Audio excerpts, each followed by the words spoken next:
A Tânia está pedindo também, só para lembrar que a gente desliga o celular, né? Um minuto, só para que a gente possa, então, juntos, estabelecermos esse clima que já está tão agradável, onde os nossos corações estão transbordando de alegria, porque sabemos que a nossa caminhada é longa nessa jornada evolutiva, ainda riremos muito, ainda choraremos muito, mas hoje nos sentimos como um recreio, uma pausa, onde amigos queridos se encontram ou reencontram neste momento, nessa reunião, que é um marco para todos nós aqui no nosso querido estado do Texas, onde conseguimos juntar corações e mentes, abraços, amigos, para juntos celebrarmos a presença do querido amigo Haroldo Dutra Dias, que para ele rogamos que a espiritualidade nos esteja envolvendo durante esses momentos, estará falando conosco, transmitindo do seu coração, da sua mente, esse conhecimento maravilhoso do Evangelho e do ser humano, esse ser imortal que estamos aprendendo ainda a ser. É com muita alegria e com muita gratidão que agradecemos ao Pai, nosso Criador, ao Mestre Jesus, que nos trouxe o Consolador prometido e que hoje agradecemos poder ter conhecido,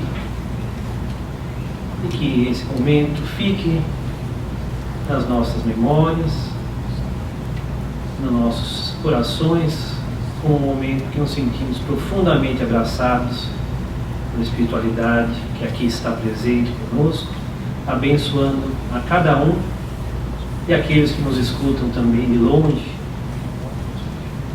E com isso, pedimos permissão para dar início a esse encontro tão alegre dessa noite. Que assim seja.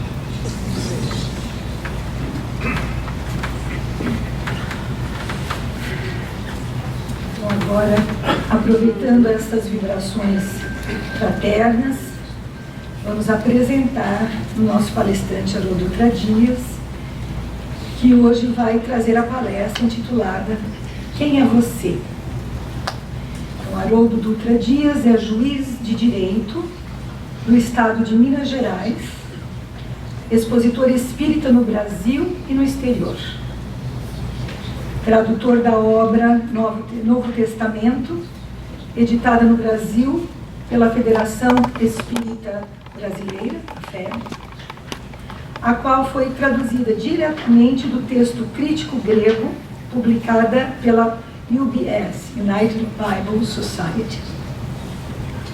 Autor dos livros Parábolas de Jesus, Texto e Contexto, 7 Minutos com Emmanuel, além de inúmeras palestras disponibilizadas em DVDs e nas mídias sociais. Então, acompanhe o Haroldo, né, nas redes sociais, no YouTube, Haroldo Dutra Dias, Facebook, na página Haroldo Dutra Dias, tudo junto, no Instagram, Haroldo D. Dias, tudo junto. Bom, sem mais demora, né? A gente vai chamar aqui ao pódio o nosso querido Haroldo. Obrigada.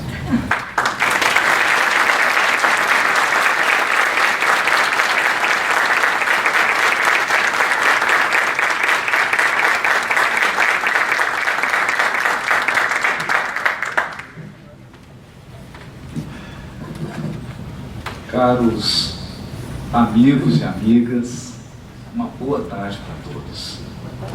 Boa tarde. De fato, uma tarde muito especial. E eu queria começar com os agradecimentos.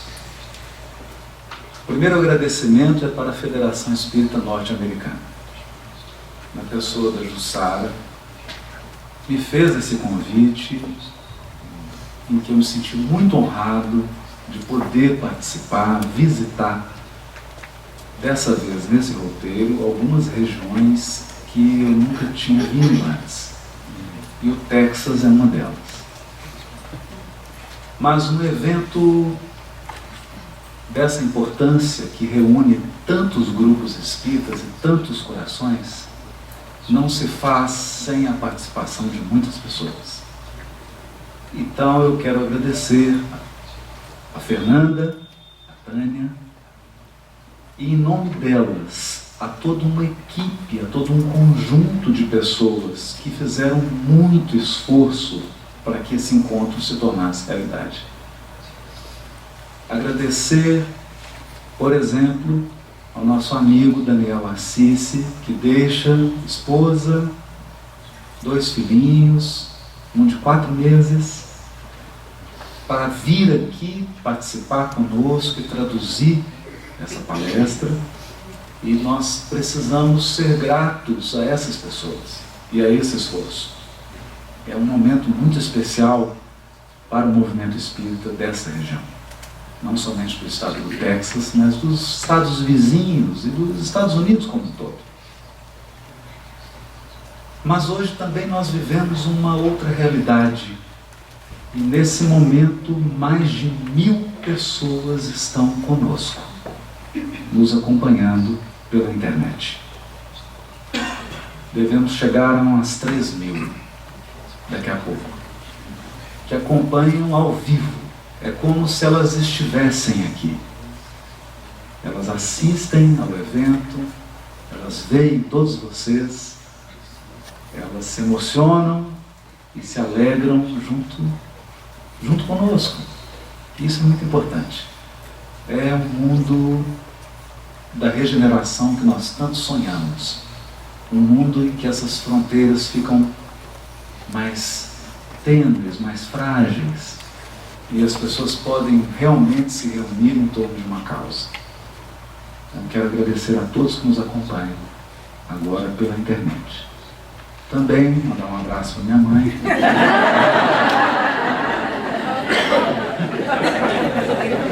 Meu pai, os meus filhos, Larissa, João Gabriel, Gisele, meus sogros, meu pai.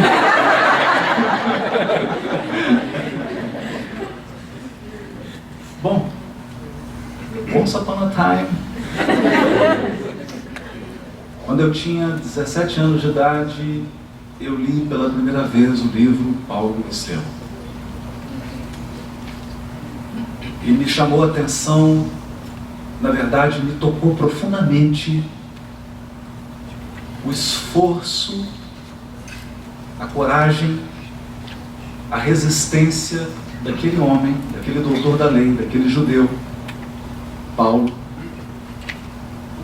que viajou milhares e milhares de quilômetros, às vezes para falar para 3, 4 pessoas.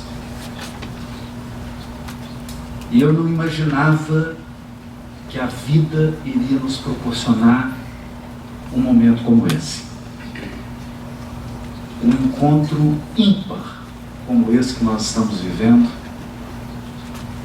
em que eu me sinto como se tivesse regressado aos primeiros dias do cristianismo nascente. Porque aqui, hoje, nós somos esses pioneiros. Eu brincava ainda com a Tânia, com a Fernanda, que um dia nós pediremos ao Joe Austin, o pastor de Houston, que nos empreste o seu estádio, que a gente faça um evento espírita reunindo 18, 20 mil pessoas. Mas isso precisa começar de algum modo. Então eu sinto que hoje é esse dia em que isso começa. E me sinto muito honrado de fazer parte da história do espiritismo norte-americano. Esse dia vai ficar gravado na história do espiritismo na América do Norte. pelo conjunto de casas, pela afetividade de todos que estão aqui, pelo esforço de todos. Alguns viajaram 3, 4 horas de carro e nós aqui estamos. É um motivo de muita alegria. O nosso tema de hoje é um tema escolhido com muito cuidado, com muito carinho. Ele é um tema que reúne todos os valores e todos os princípios do Evangelho e do Espiritismo. Nada que diremos aqui foge dessa linha de valores que nós aprendemos na doutrina espírita, especialmente no Evangelho segundo o Espiritismo. Mas é preciso pensar de um modo mais prático. Pensar em como nós podemos transformar esse conjunto de conhecimentos em uma melhor qualidade de vida espiritual. O mundo discute hoje qualidade de vida como nunca antes discutido. Qualidade de vida ambiental, sustentabilidade, proteção ao meio ambiente, uso racional dos recursos, acesso universal aos recursos, e aí falamos de justiça social. E o mundo discute também qualidade das relações humanas, respeito aos direitos humanos, respeito à dignidade da pessoa humana. Mas há um tema que não pode ficar de fora dessa discussão: a qualidade de vida íntima, psíquica, emocional. A cada 4 segundos, uma pessoa suicida no mundo. Isso significa que do momento em que nós iniciamos esse encontro até agora, várias pessoas se suicidaram. Isso tem se tornado um problema de saúde pública. Não é mais um problema de indivíduos, de uma família específica, de uma cultura. É um problema geral. Porque a cada dia, pessoas mais jovens se suicidam. A primeira vez que estivemos no Japão, o pedido era que fizéssemos uma abordagem mais direcionada para esse tema, devido ao grande número de crianças de 8, 7 anos de idade que suicidam no Japão.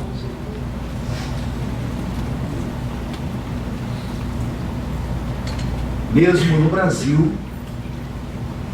nós temos um fenômeno triste de jovens com 14, 16, 17 anos cometendo suicídio. Em números alarmantes. E há algo que me chamou a atenção nessa estatística. Nas universidades brasileiras, eu não sei qual é a realidade da América do Norte, mas nas universidades brasileiras, os alunos e alunas do curso de medicina são campeões em suicídio. Uma profissão renomada, uma profissão respeitada em qualquer sociedade, em qualquer cultura.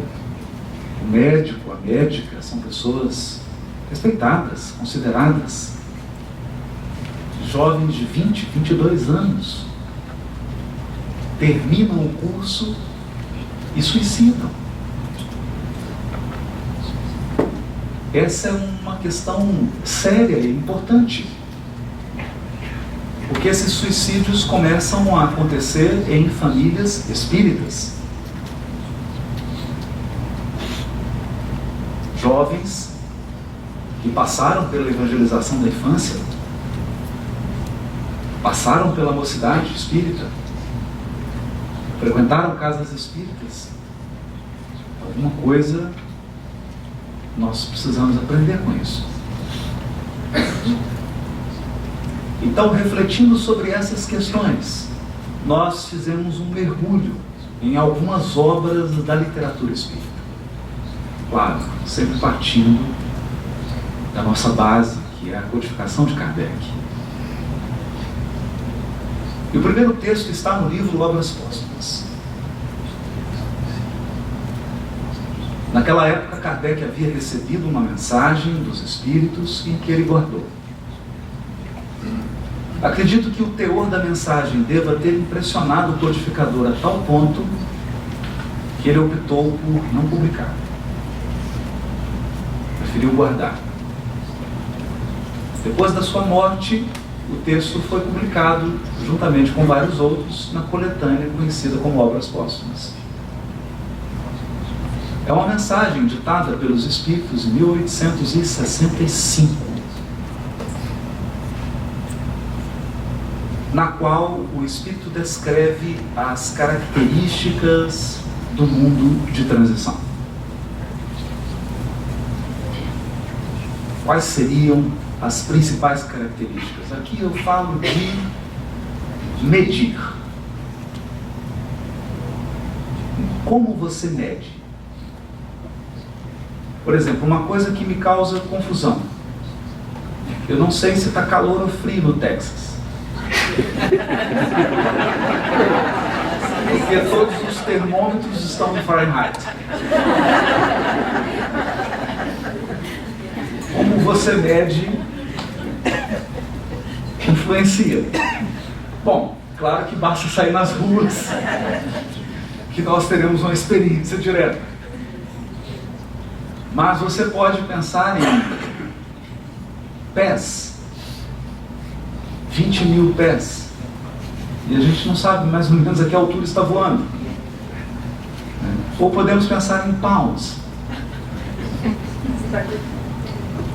Então você realmente não sabe o tamanho do bife que pede. Medir é muito importante.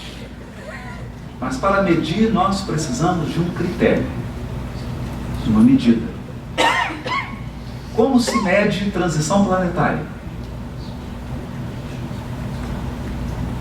Como se mede o ponto de mutação? O ponto em que a Terra chega agora, em que tudo o que fizemos não consegue mais nos levar adiante.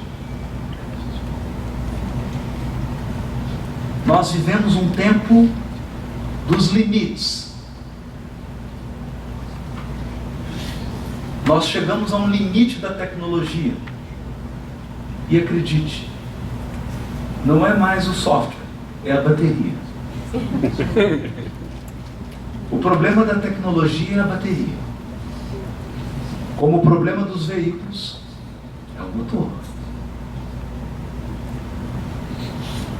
É o momento em que você desenvolveu ao máximo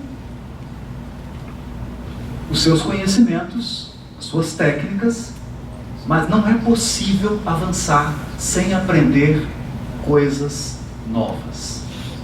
E essas coisas novas, elas serão completamente diferentes das antigas. Eu me recordo do meu avô paterno, pai do meu pai, e de uma conversa que tive com ele semanas antes dele desencarnar. E ele me perguntou assim: meu neto, você realmente acredita que o homem foi à Lua? Ele não acreditava. Ele não acreditava.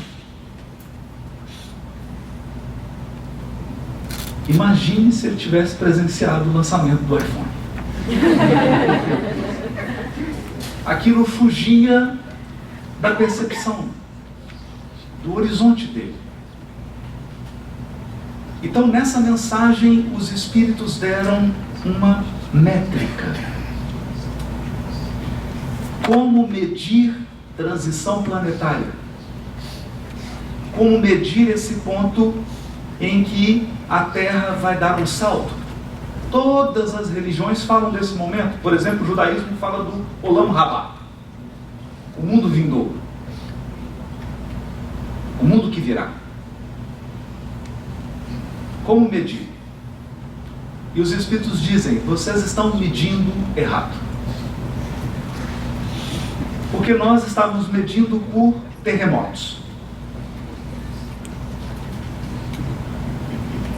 tornados, furacões. Se essa fosse a medida, os Estados Unidos estavam na regeneração planetária.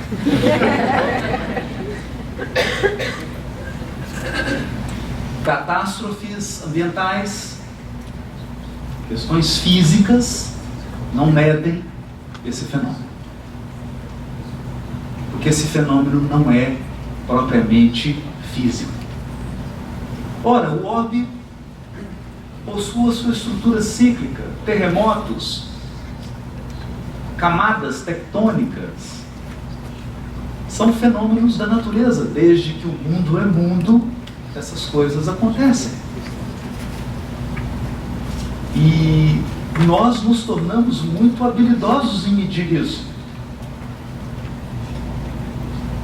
Por exemplo, antes de ontem, eu estava em Chicago e a previsão do tempo diz 12h35 vai nevar. Então eu já me programei. Antecipou um pouco, mas conseguimos decolar. Saímos de Chicago para Austin. Então nós conseguimos prever esses fenômenos. Mas os Espíritos disseram: não é. O que vai caracterizar a transição planetária não são fenômenos geológicos, físicos, fenômenos ambientais. Olhem para duas coisas. Duas: loucura e suicídio.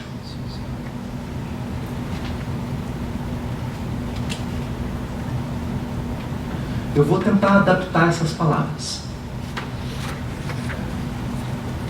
Porque se eu falar aqui em gripe, vírus, todo mundo sabe. Cólica renal, todo mundo sabe. Mas nós ainda não sabemos muito sobre adoecimento mental. A mente também tem um resfriado, uma gripe, uma infecção. A mente adoece. E nós podemos chamar todas essas doenças da mente de loucura. Hoje não é bem um termo muito adequado. Não é politicamente correto. Mas você entendeu. Porque se você perguntar na sua família, entre os seus amigos, quem precisa tomar um remédio para dormir, você ficará assustado.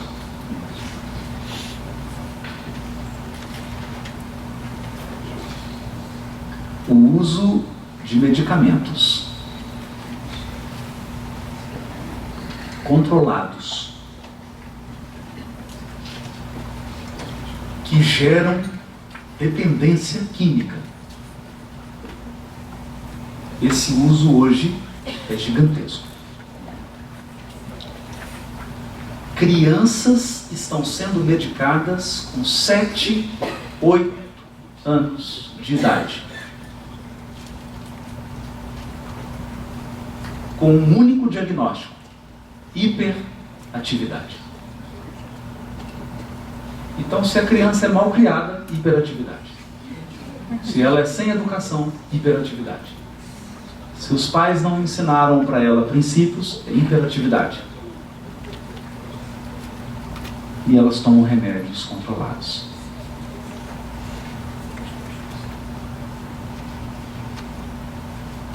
percebe-se uma ansiedade em todos. Uma imensa dificuldade em dormir, desligar.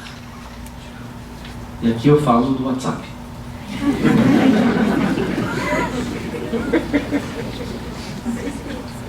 As pessoas marcam férias e para reservar um hotel, para reservar qualquer coisa, a primeira pergunta é: tem internet?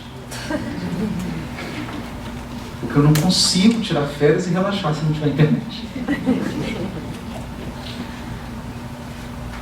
E aliado a isso, a essa síndrome da ansiedade, dos distúrbios emocionais e psíquicos, nós temos o caso mais grave. E é quando a pessoa perde todas as referências. Ela não consegue mais, é como se ela não tivesse mais a bússola interior. Ela não consegue mais determinar norte, sul, leste, oeste. E a própria vida perde sentido. Então, a morte se torna a única opção.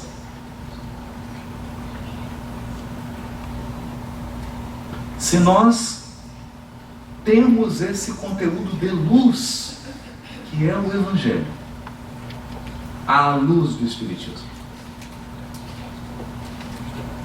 o Evangelho restaurado, esclarecido, recuperado pelos princípios espíritas. Como que nós vamos manipular manipular no sentido de tratar, de cuidar, não no sentido pejorativo, negativo. Como que nós vamos adequar pedagogicamente esse conteúdo para que isso se transforme em algo que possa ajudar efetivamente as pessoas?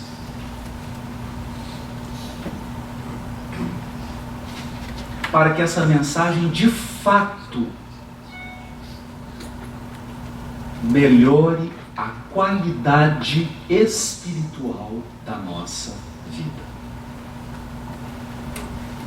Qualidade de vida espiritual. Porque se há algo que as estatísticas já demonstraram, é que qualidade de vida material não é garantia de que nós vamos querer viver. De que nós encontramos um sentido. De que eu vou estar em paz comigo mesmo. Porque muitas pessoas suicidam. E questões materiais não são problema para elas.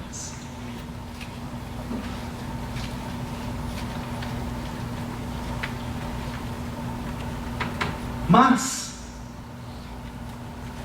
os espíritos que dirigem a nossa evolução sempre vêm antes de nós.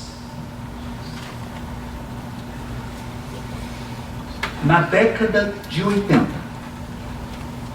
final da década de 70 para a década de 80, nós vivemos o auge da tecnologia. Não precisa dizer isso, que eu estou em Austin. Eu não vou precisar citar a Dell, a companhia Dell, Motorola. Foi o grande crescimento de tudo isso. Então as pessoas estavam otimistas. Porque o mundo parecia uma grande oportunidade. Nessa época, o Espírito Emmanuel começa a ditar pelo médium Francisco Cândido Xavier, e o Espírito Joana de Ângeles começa a ditar pelo médium Divaldo Franco mensagens curiosas. Emmanuel começa a escrever livros de 15, 20 páginas. Capítulos com 6, 7 parágrafos no máximo.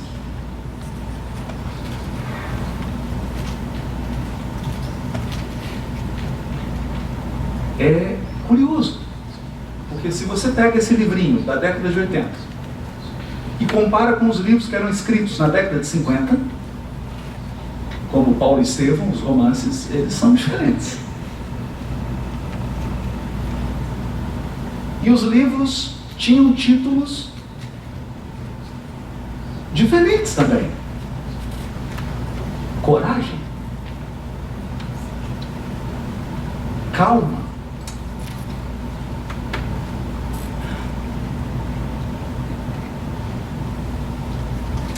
eram esses espíritos preparando hoje, os dias de hoje, os desafios de hoje, preparando um material para ser utilizado para pessoas que não têm tempo para ler mais do que 5 parágrafos. Você precisa comunicar em 20 segundos.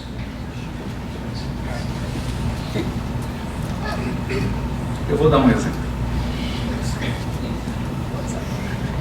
Os exemplos são muito bons. Então eu vou ler uma introdução. Ela tem 1, 2, 3, 4, 5, 6 parágrafos.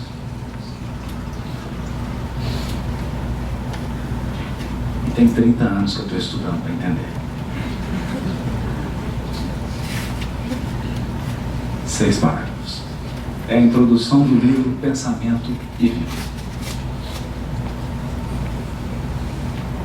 Emmanuel diz assim: perguntou-nos coração amigo se não possuíamos algum livro no plano espiritual que pudesse ser adaptado às necessidades da Terra.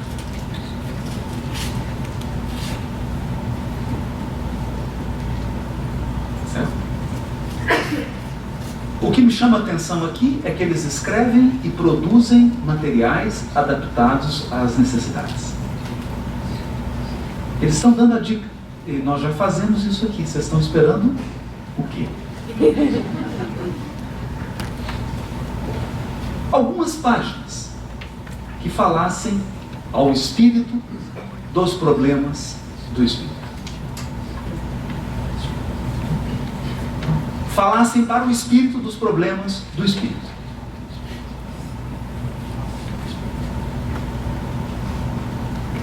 Eu vou resumir. Há uma frase usada pelos psiquiatras, como se fosse um jargão, que diz assim: se tudo está doendo, é porque a dor não é física. Por quê? Porque as pessoas chegavam no consultório e o médico pergunta: onde dói? Oh, dói aqui, dói na coluna, mas dói aqui também, e está doendo o joelho, e os ossos doem. E o médico começava a notar, e a médica: mas está doendo tudo. Estou com uma dor em todos os sistemas do organismo. Então, não é física.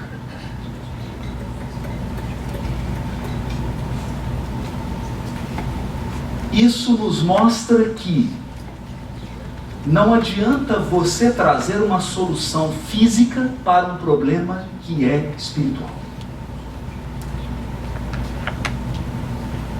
Então não adianta você vir com uma abordagem, por mais sofisticada que ela seja, biológica, uma farmacológica, de química, de remédio. Se a questão não é farmacológica.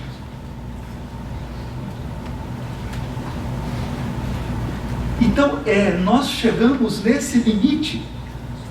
A pessoa entra no consultório e diz: eu não consigo dormir. Simples. Vou te dar uma anestesia geral. Não é. E no hospital, põe a máscara, aplica, você dorme. Até passar o efeito. Então eu estou usando uma abordagem que é física para tratar de algo que não é físico. E Emmanuel nos diz aqui, não foi isso que vocês pediram. O que vocês pediram foram páginas que falassem ao espírito dos problemas do espírito.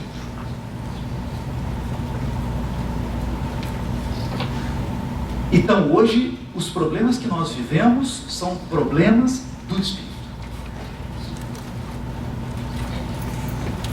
Não do corpo. Você já imaginou o que era fazer um tratamento dentário no Texas há 200 anos atrás?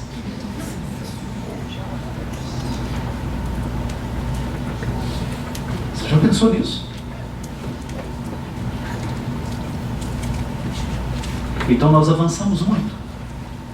Mas em relação aos problemas do espírito, nós somos bebês. Nós estamos como cegos tateando no escuro.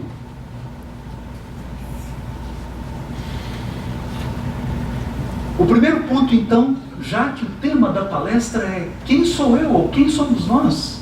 Quem é você? Você é um espírito. Entenda, eu não estou falando que você é um fantasminha, um Gasparzinho, uma bruma. Porque quando se fala a palavra espírito, as pessoas associam com nuvem, fumaça, neblina, neve. Não. O espírito é uma essência que vem acoplada a um conjunto de sistemas ou equipamentos. Eu vou dar um exemplo.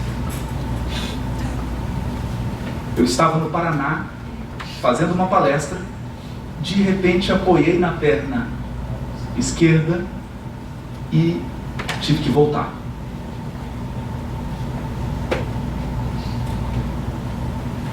Quando acabou a palestra, eu não conseguia pisar com a perna esquerda. A sorte é que assistindo a palestra estava um médico, especialista na área. Ele olhou o Dr. Ricardo e disse assim, direto para o meu consultório. Ele era professor da universidade, olha isso. Doía um pouco. Os homens são muito resistentes.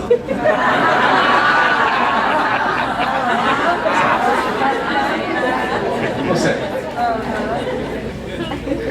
Então, o homem é muito resistente.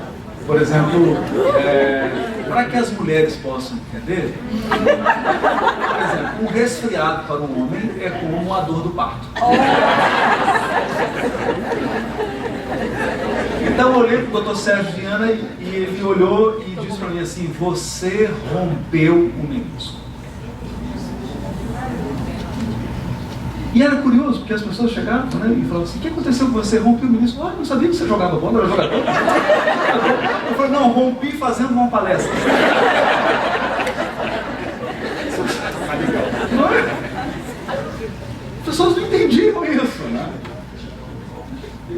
Mas quando eu cheguei num cardiologista em Belo Horizonte, um cardiologista espírita, ele então me fez uma pergunta desconcertante. Ele falou assim, você sabe por que teve um problema no joelho? Não. Não?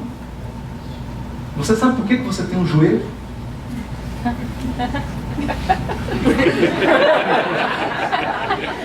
Confuso com aquilo.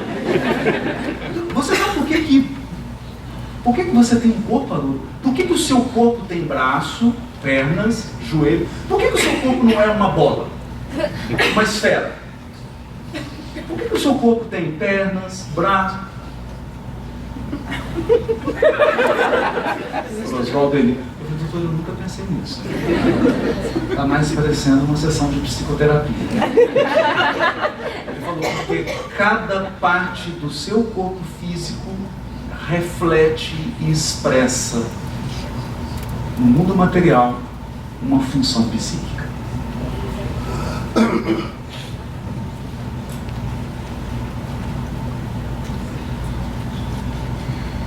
Não há nada de místico nisso, por favor. É que nós, o espírito é tão complexo que ele precisa de um sistema para se manifestar. Então ele tem um corpo espiritual, tem um corpo físico, e cada parte desse corpo expressa uma função. Então, se você tem um problema no espírito ou no corpo, é a mesma coisa. Isso está interligado.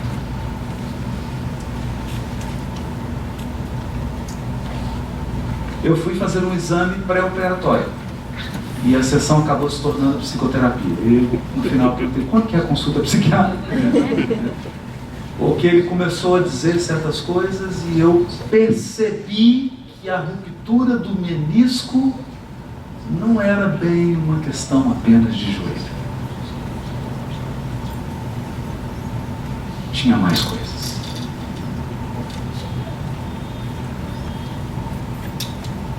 Então nós podemos fazer essa abordagem que é, você tem um problema do menisco, o que a gente vai fazer? Eu vou abrir e vou costurar. E de fato foi o que foi feito. Né? Mas ainda bem que eu percebi que por trás do menisco existia algo em mim que precisava também ser costurado. E o engraçado, que o outro estava rompendo também. Estava prestes a romper. E o médico operou e falou assim, esse outro seu, eu dou mais uns 2 anos para romper. Bom, já se passaram mais de 5, parece que resolveu o problema. Porque o outro está bem. Então eu não precisei que o outro joelho me dissesse que eu tinha uma pendência para ser resolvido. É disso que Emmanuel está dizendo.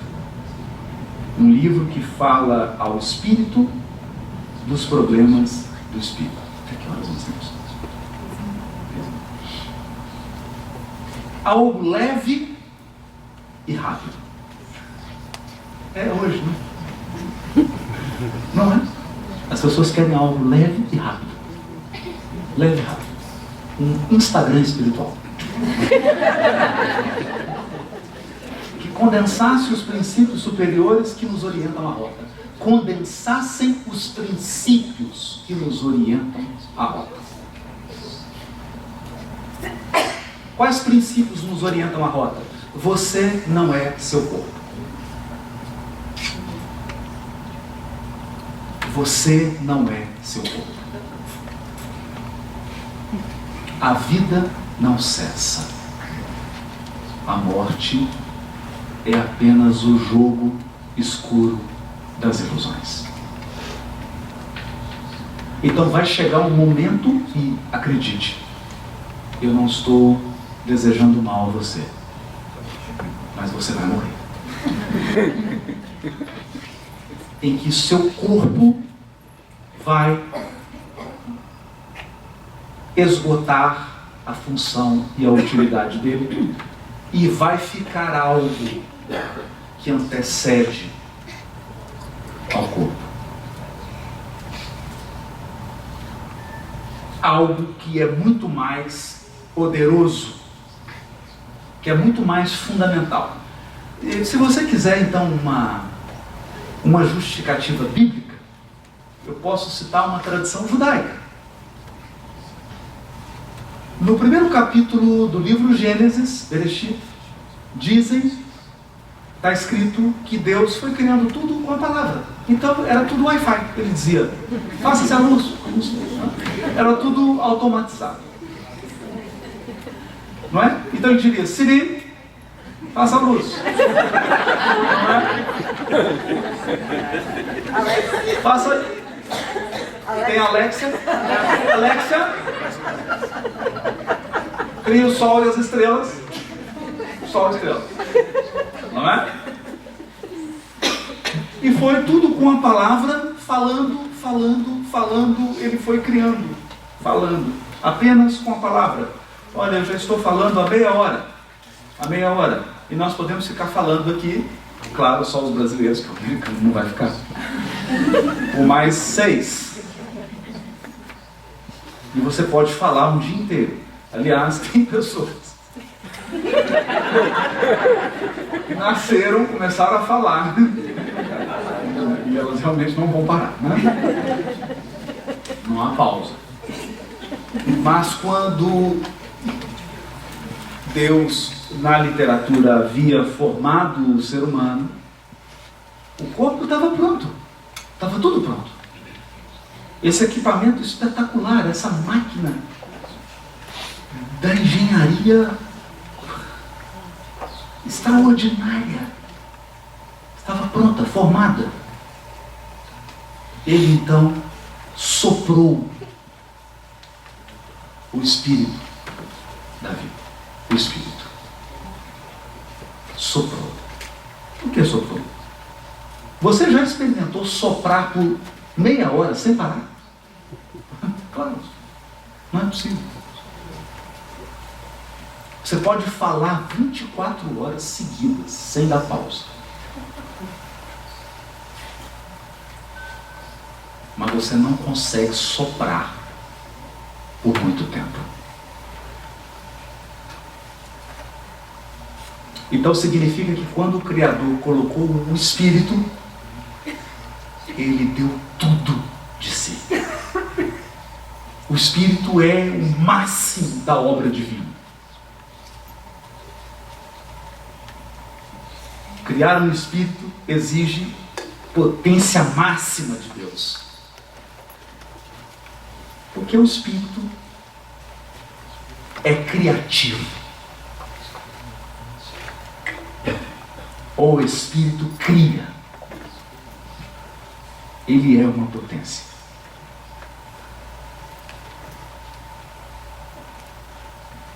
Ao falar desse princípio de que nós somos espíritos, já resolveria um grande percentual dos nossos problemas. Porque nós construímos um estilo de vida que atende a todas as necessidades, mas não atende às necessidades do espírito.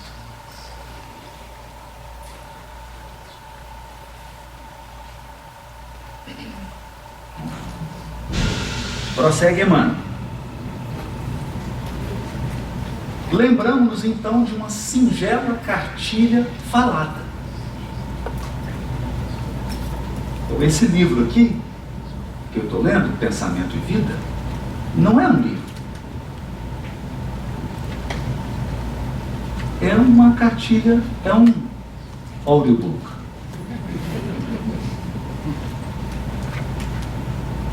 Não é um livro escrito.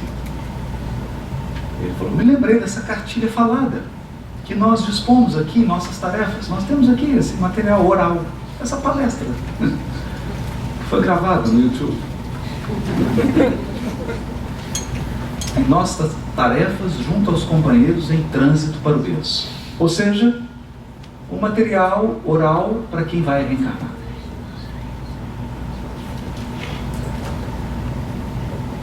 Então é interessante isso, porque eles devem ter um material para quem está voltando. Mas esse é para quem vem para vir. Vai falar de coisas que você vai encontrar aqui. Falar de coisas que ao longo da sua vida você vai ser desafiado. Então imagine, tem de tudo. Tem família, tem relacionamento, tem casamento, tem divórcio, tem filhos, tem dinheiro. Todas as questões que dizem respeito à vida de um encarnado, da perspectiva do espírito. É utilizado em nossas escolas de regeneração entre a morte e o renascimento. Quem achou que ia parar de estudar? Anotações humildes que surgem no cérebro como flores que saem do sol,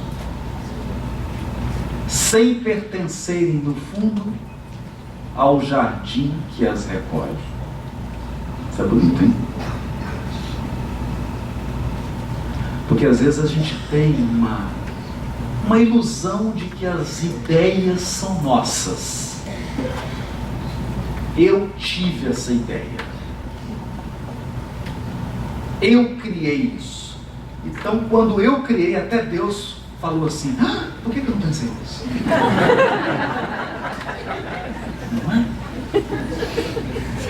Então nós somos tão criativos que surpreendemos a Deus. Nossa, não pensei nisso. Gente, por que eu não criei o iPhone? Não é? Então aqui ele está dizendo: são flores que surgiram, nós estamos trazendo, mas elas não são nossas.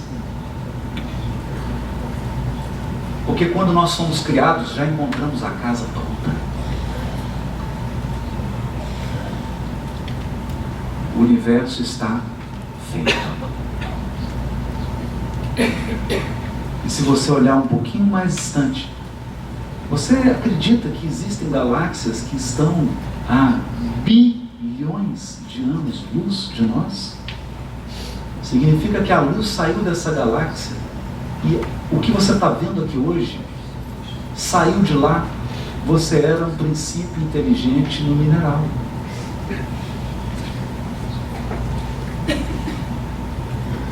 A luz saiu de lá e deu tempo de você evoluir. Hoje é um ser humano, para você ver a luz. Não é surpreendente isso? Então nós encontramos a casa pronta.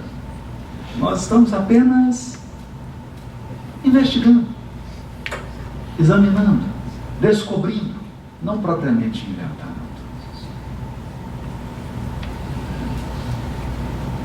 Então elas estão no jardim que a gente recolhe, mas elas nascem da bondade de Deus.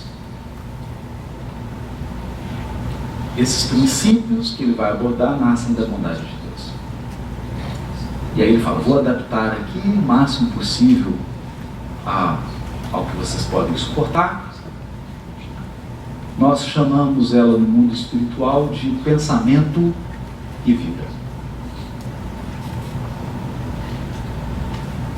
E sob essa mesma designação oferecemos a vocês, nossos irmãos de luta, temporariamente internados na escola física. E aqui já vem a primeira lição. Temporariamente internados na escola física. Então, aqui eu gostaria de começar por esse primeiro ponto. É bom pensar em nós mesmos, nas pessoas que amamos e na nossa família, como seres que estão temporariamente instalados no mundo físico. Então, todos não vieram juntos. Por exemplo, seus pais vieram antes de você. E nós não voltaremos juntos.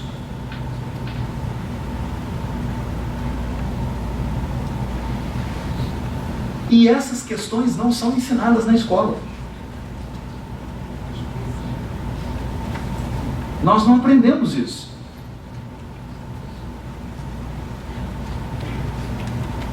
Nós não entendemos que os seres espirituais chegam aqui para ficar um tempo. Então, o netinho, a netinha que acabou de nascer, o filho, a filha, você não sabe quanto tempo ele vai ficar.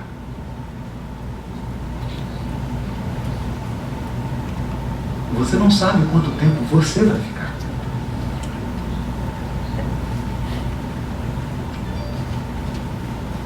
Mas é importante pensar nisso.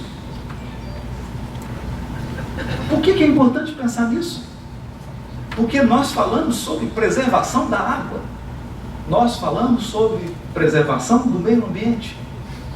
Nós falamos sobre preservação de um tanto de coisa. Mas nós não nos damos conta do recurso mais precioso que temos.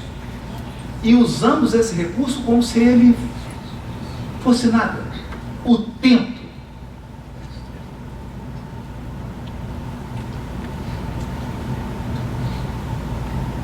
Então você se relaciona com a sua mãe, com o seu pai, mas não se lembra de que você tem um tempo para isso.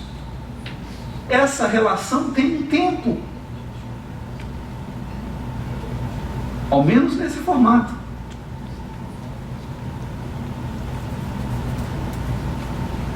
Ao menos nesse formato. E todas as experiências que nós vamos viver, elas têm um tempo.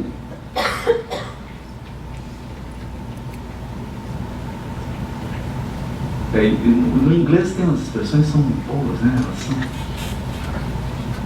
Tudo tem um deadline.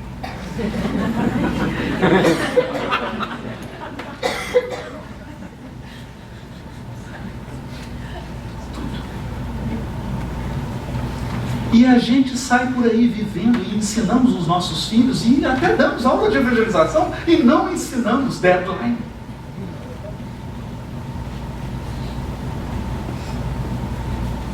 E caminhamos às cegas. Como se essas coisas não fossem acontecer conosco. Então você convive com seu pai e acredita que ele vai ficar aqui encanado para sempre. Convive com a sua mãe, com seu irmão, com a sua irmã, com a sua esposa, com o seu marido, com seus filhos. E a gente nunca se prepara para o deadline.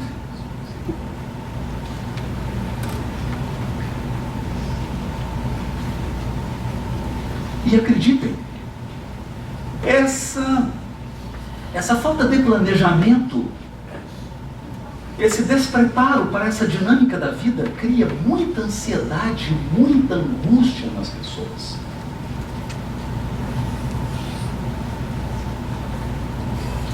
Isso tem gerado muita angústia.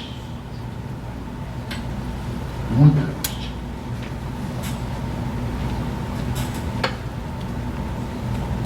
Então vamos pensar que todas as experiências são projetos. Você nasceu com um conjunto de projetos. E aqui eu estou usando a linguagem dos administradores mesmo. Gerenciamento de projeto. Então é assim. Você encarnou e tem um projeto casamento X. Ele começa, tem meio e vai acabar. Projeto filhos. Eles virão, eles vão crescer. Ou você vai, ou eles vão.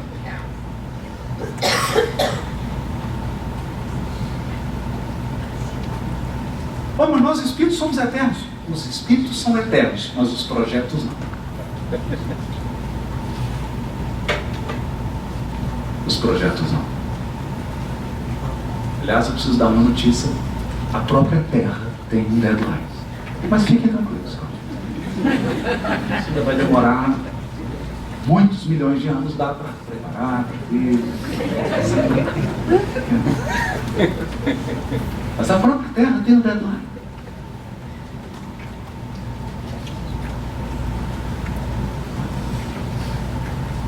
Então, vejam que pensar nesses princípios, e eu não estou dizendo aqui nada místico, nada extraordinário, eu estou apenas fazendo o que Emmanuel nos pediu para fazer, pegando o princípio que nós aprendemos e aplicando no dia a dia, na vida real. Na vida real. Só isso muda nossa qualidade de vida. Porque agora, quando eu vou para a casa da minha mãe almoçar com ela, eu sei que tem um deadline. Então eu abraço e realmente eu vivo aquele almoço. Porque eu sei que eu tenho um número limitado de almoços com ela. Ficou claro?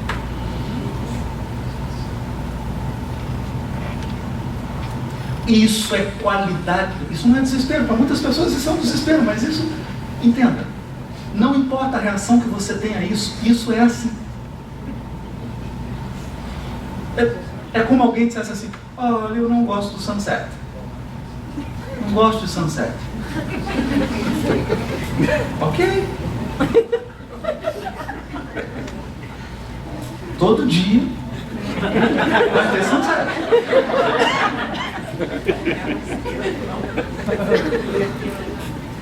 Todo dia.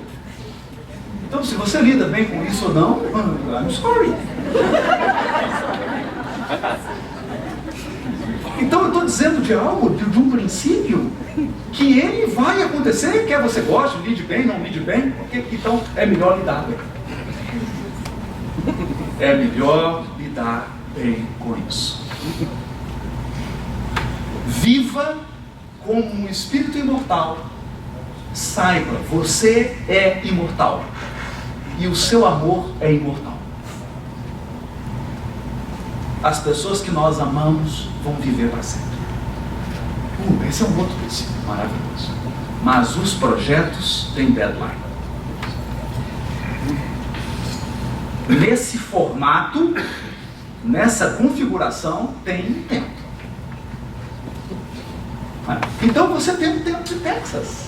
Tem um tempo. Tem um tempo de tudo. Outro princípio, e aqui nós vamos para uma parte que é fundamental. Emmanuel diz assim, que ele vem nos informar, ainda uma vez, de que o nosso pensamento cria a vida que procuramos. O nosso pensamento cria a vida que procuramos. Então isso significa que todos nós, conscientemente ou inconscientemente, procuramos a vida que nós temos. Puxa, você tem certeza, Lu? Porque tem umas coisas que eu não quero, então é inconsciente. Inconscientemente você está procurando isso. Nosso pensamento cria a vida que procuramos através do reflexo de nós mesmos. O que está fora reflete o que está dentro.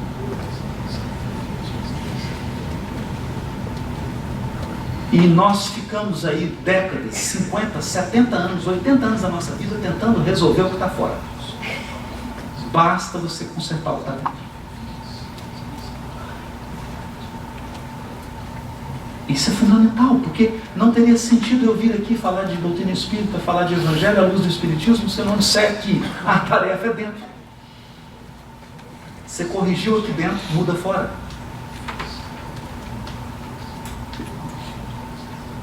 Até que um dia, no curso dos milênios, nos identifiquemos com a sabedoria infinita e com o infinito amor, que constituem o pensamento e a vida de nosso Pai.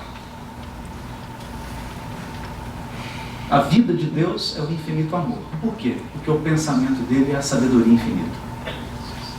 Tem uma relação aqui. Se você realmente quer qualidade de vida espiritual, precisa mudar seu pensamento. É isso que ele está dizendo. Mas, como o Emmanuel disse, ele está dizendo assim, escutem, eu estou colhendo flores no meu jardim, mas essas flores não são minhas. Porque Buda disse isso. Sabe o que Buda disse? Ele disse assim, aquilo que você pensa, você cria. Aquilo que você sente, você atrai. E aquilo que você imagina, torna-se realidade.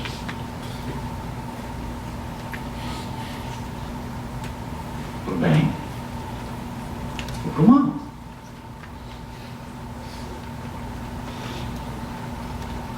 De modo que o que nós estamos abordando aqui é sobre um conjunto de princípios que vai nos ajudar a pensar como espíritos.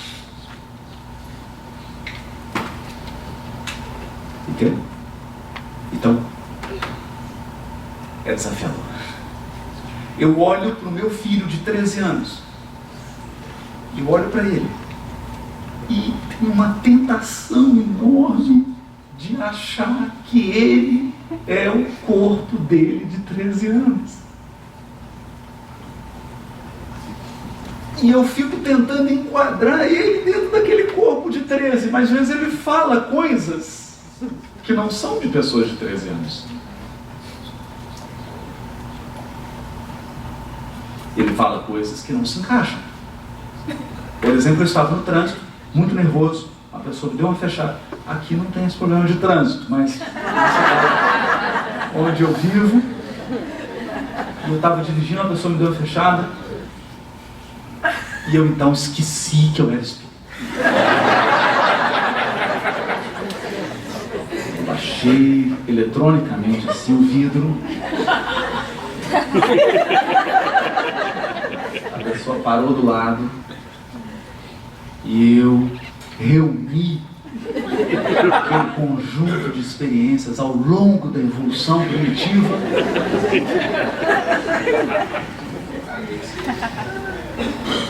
Ele, com aquela cara assim de ironia, virou para mim: tá nervoso, pai? Um pouco. Pode dar o braço a torcer. Quem tem filho de 13 sabe disso. Você vai xingar o cara? Tô querendo. Sabe o que ele disse? E se for uma pessoa que assiste as suas palestras?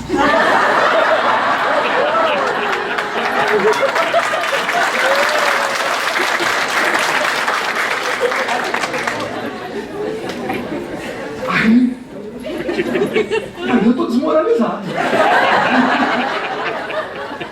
Subiu o vidro. Nossa, meu Deus. Imagina se transmite uma live. O story do Instagram. Eu tô desmoralizado. Então eles têm comportamentos que não se adequam. A gente precisa então alterar o pensamento e entender que o Espiritismo nos ensina uma lição muito profunda. E ele nos ensinou isso num momento que era um momento adequado para isso. Esse livro Pensamento e Vida, a série André Luiz e todas essas obras vieram num momento em que nós já tínhamos a física quântica, já tínhamos a nova física. E eles nos dizem: pensamento não é abstração, o pensamento é matéria.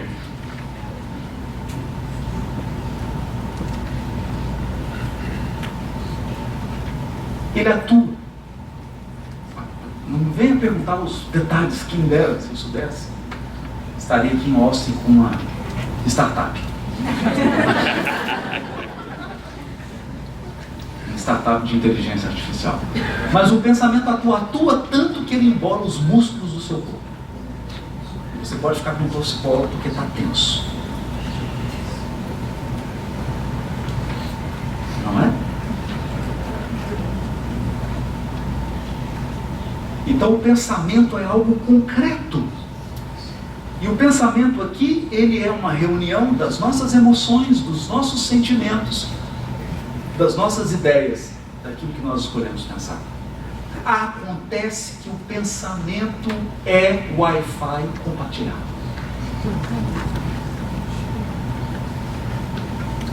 Esse é um problema. Porque se a sua conexão está muito pesada, desconfio que você está compartilhando Wi-Fi demais. Tem um monte de mente pendurada na sua rede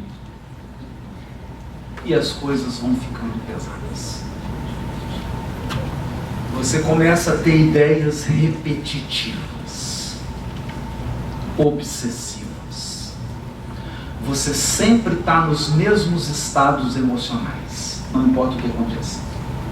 O dia está lindo, Austin amanheceu um sol maravilhoso, mas você está com aquela raiva, com aquele mau humor. Aí vem nublado, você continua com a mesma raiva, com o mesmo mau humor. E aí pode nevar em Austin e você está mal-humorado. Não importa o que aconteça, você está num padrão. Um padrão. E esse padrão, ele afeta as pessoas ao seu redor. Mas mais do que isso, Esse padrão define o que você vai receber da vida.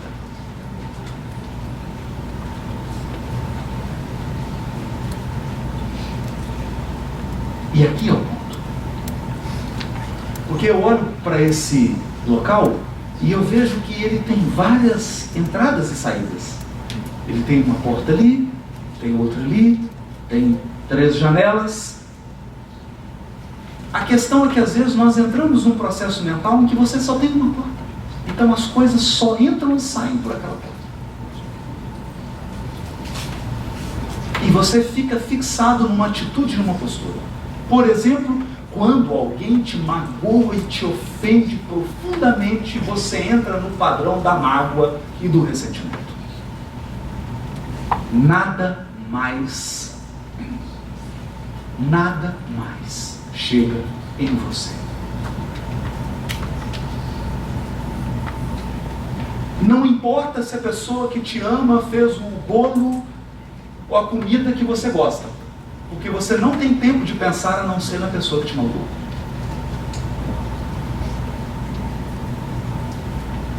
A sua tela de descanso no computador é a foto da pessoa que te magoou.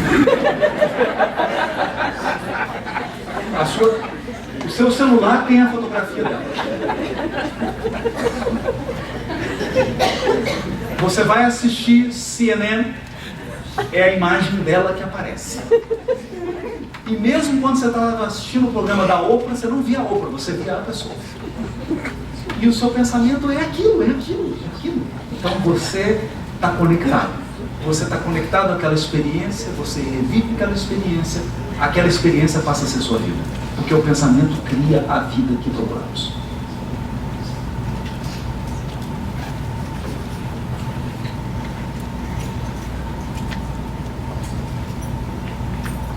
Então, a gente vai ficando pesado.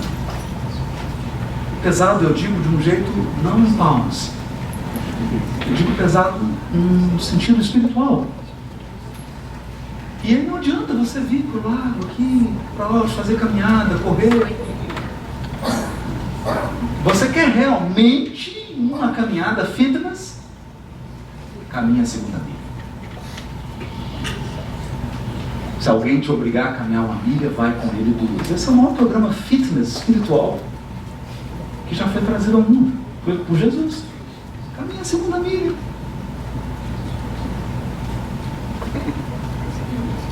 Que a limitação do outro não seja um obstáculo, uma limitação para você.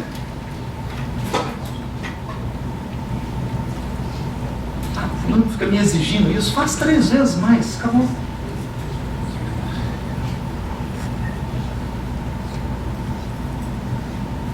Então, nós estamos falando aqui de ingredientes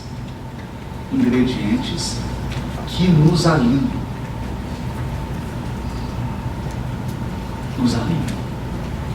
E aqui eu gostaria de encerrar, caminhando para o encerramento dessa primeira parte, com uma metáfora.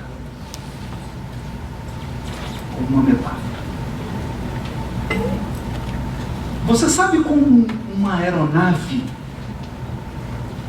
traça o seu percurso? Como é que ela se orienta? Então eu vou falar aqui rápido, porque é disso que nós estamos falando. Princípios que nos orientam. Entendam, eu não estou falando de questões do Livro dos Espíritos. Questões são a roupa, são a embalagem. Não é? Então, quando os Espíritos vêm nos ensinar uma coisa, eles perguntam, here or to go?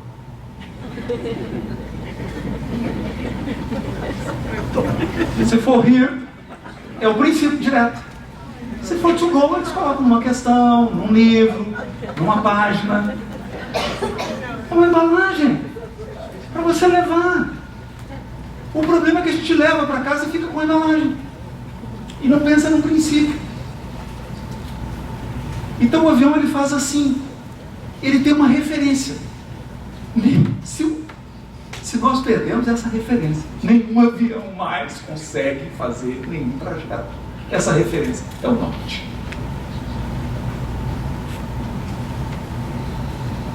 É o norte. Então, seja uma bússola, seja um equipamento eletrônico, whatever,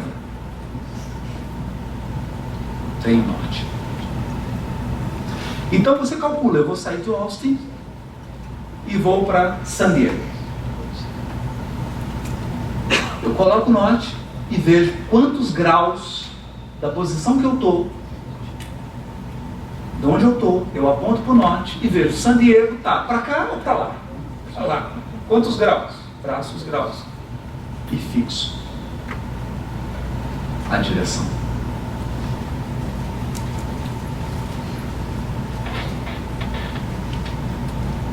E ali o que você faz? Go ahead. Vai. Eu custei entender que espiritismo é isso.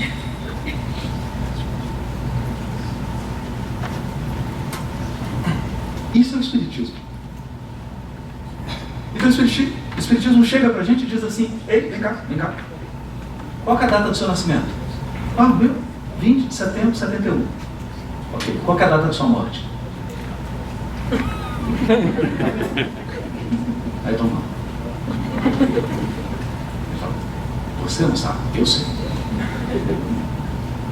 Eu vou colocar aqui, depois eu te falo. Tempo de voo. Esse é seu tempo de voo. É simples assim. Ah, mas eu não gosto dessa ideia.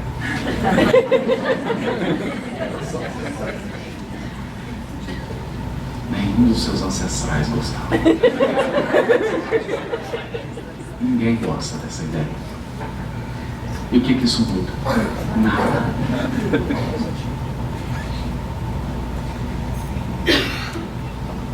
Esse é seu tempo de voo. Acontece que você tem um tempo de voo e todos que estão ao seu lado têm seu tempo de voo. E nós estamos aqui voando. Hoje nós estamos juntos. Nossas rotas coincidiram. Estamos aqui hoje. Então vem o Espiritismo e te ensina a traçar uma rota. Entenda de onde você está saindo e para onde você está indo. Você saiu do mundo espiritual e vai voltar para o mundo espiritual. Por isso que o primeiro livro da série André Luiz chama Nosso Lar. É tipo assim: meus amigos, vocês não moram aí. Aí não é o lar de vocês. Nosso lar é do lado de cá.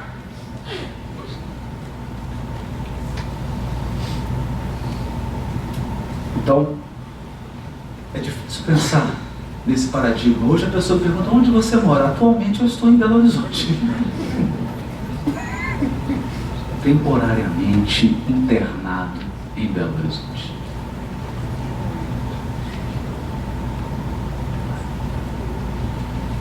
E você começa a escolher também modos de navegação. Então, quando vem o Evangelho e nos diz assim: escute, escute. Não importa a ofensa que fizerem com você, não interrompa seu voo. Não importa quem e não importa a ofensa, não interrompa seu voo.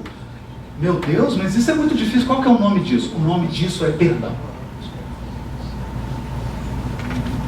Faz sentido? Não interrompa seu voo. Isso se chama perdão. Porque senão a pessoa faz uma coisa com você, você pousa.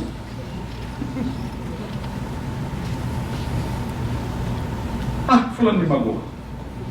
Vou interromper minha viagem. E pousa.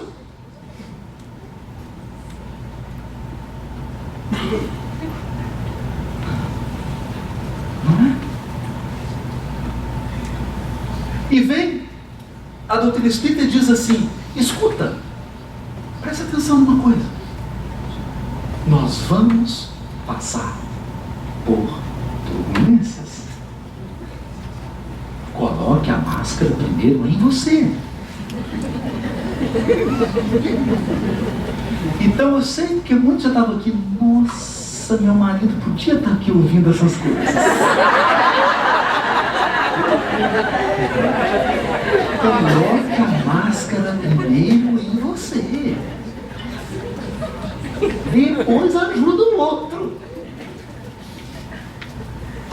As turbulências são as expiações e provas que você vai passar na sua encarnação.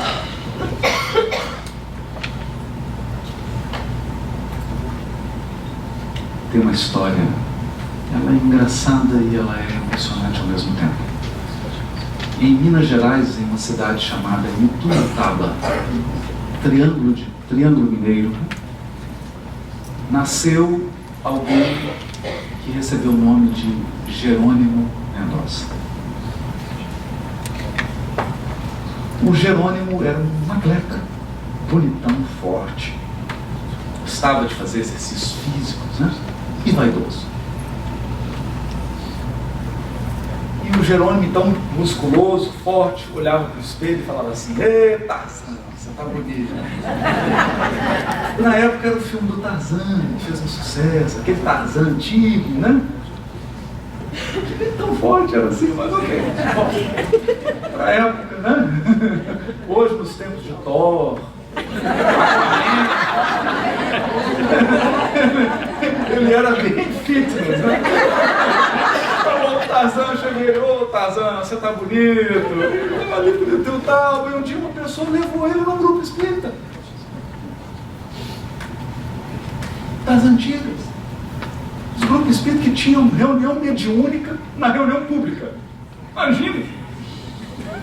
Ele sentou, estava um médico lá psicografando. Aí o médico recebeu uma mensagem, olhou aquilo. Que mensagem mais esquisita, não vou ler isso não. Ele falou: lê. Lê porque essa pessoa está aqui e precisa ouvir isso. O médico levantou e falou: tem uma mensagem aqui. Olha, gente, não é uma brincadeira, eu estou falando sério, é uma mensagem para o Tarzan.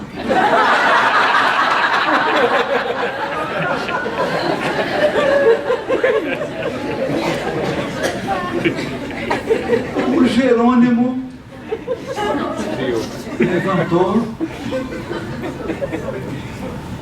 É meu apelido. O médico ficou aliviado, né? O Espírito mandou te dizer o seguinte: Tarzan, segura no cipó da fé que você vai atravessar a floresta da dor.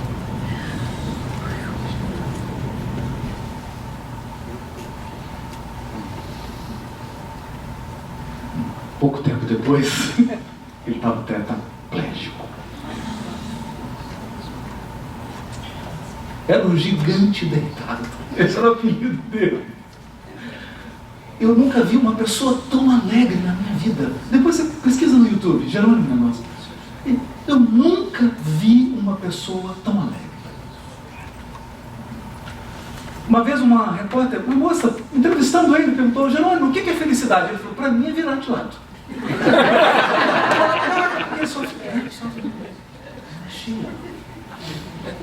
Não mexia nada. Esse homem, eles pegavam uma cama, levavam para os lugares e ele falava na cama, deitado. E as pessoas saíam com a vontade de viver, com uma fé na espiritualidade, um gigante deitado.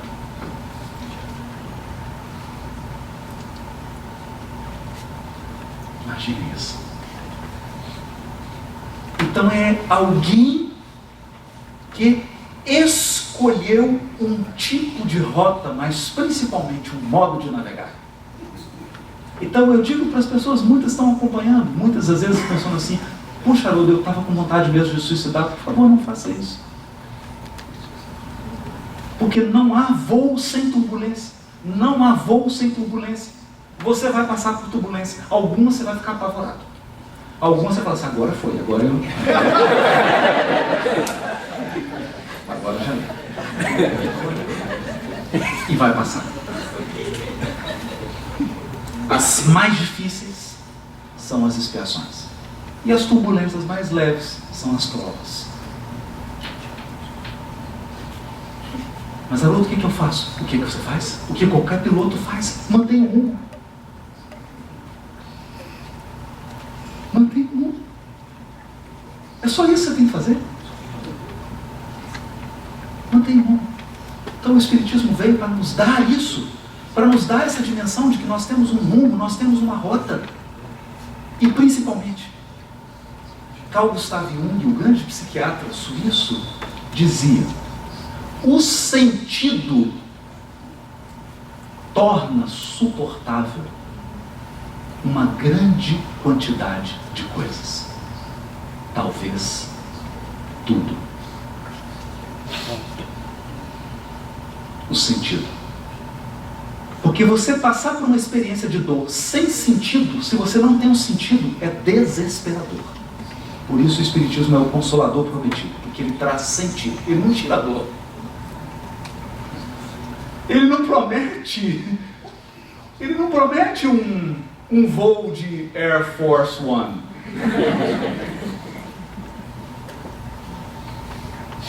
Não. Mas ele dá sentido. Você é um espírito imortal. As experiências que você vai viver têm um deadline. Nada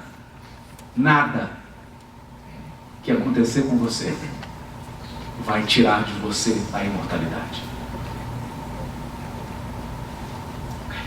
Nada vai te afastar das pessoas que você ama. Porque laços poderosos nos ligam aos seres amados. Quer eles tenham corpo, quer eles não tenham corpo. E há um propósito na vida de cada um de nós. Você pode chamar isso de programação espiritual, você pode chamar de destino, você pode chamar de azar. I'm sorry. Mas há. Você veio e há um propósito. E tudo que nós dissermos aqui, tudo que nós aprendemos com a doutrina espírita, tudo que nós aprendemos olhando para o Evangelho é sobre navegação. É sobre navegar melhor. Nós vamos para o intervalo e eu fico pensando, talvez você quisesse que eu dissesse algo assim que fosse mais confortador. E talvez você esteja indo para o intervalo assim um pouco sobressaltado. Mas há uma frase de Tomás de Aquino que mexe comigo. Tomás de Aquino dizia assim: se o objetivo principal do comandante fosse manter o navio em segurança, ele jamais sairia do cais.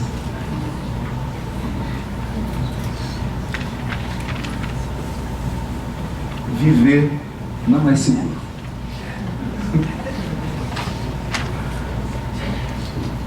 Eu não sei como é que você vai lidar com isso, I'm sorry. Mas a vida não cessa.